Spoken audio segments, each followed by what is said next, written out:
साईनाथ शिंगोटे. काय घटना घडली काल? रात्री खांडवाडी बदगी खांडवाडी ते रात्री एक घराचं कुलूप बिलूप तोडून घरातून कपाट बिपाट फोडून म्हणजे बंद घर होतं.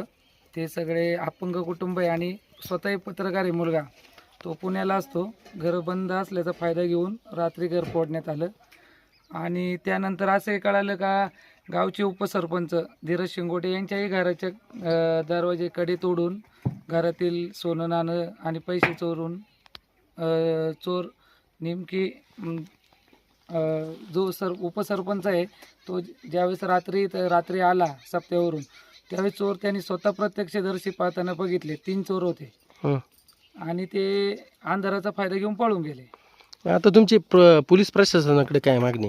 आमची पोलीस प्रशासनाकडे एवढी मागणी आहे का हा दुष्काळग्रस्त भाग आहे, तर इथे एक तर लोकांची परिस्थिती हातावरती आहे. शेती मालाला एक तर भाव नाही आहे आणि लोक ह्या अशा चोऱ्यांमुळे भयभीत झालेले आहे. या चोरांवरती योग्य कारवाई करून लोकांची जी काही मनात भीती आहे ती दूर केली पाहिजे आणि ज्या चोरांवरती कडक शासन झालं पाहिजे का भविष्यात परत इथं चोरी करायची हिंमत चोरांमध्ये झाली नाही पाहिजे. चोर सापडतात पण आणि परत सुटले जातात, याच्याबद्दल काय सांगाल तुम्ही? आता पोलीस प्रशासनाने जर कडक कारवाई जर केली तर भविष्यात चोऱ्यांचं प्रमाण नक्कीच कमी होईल. पण पोलिसांनी आणि ग्रामस्थांनीही त्यांना सहकार्य करणं लय गरजेचं आहे. का CCTV कॅमेरे असतील ठिकठिकाणी मेन रस्त्यांच्या स्पॉटला चौकांमध्ये लावले गेले पाहिजे.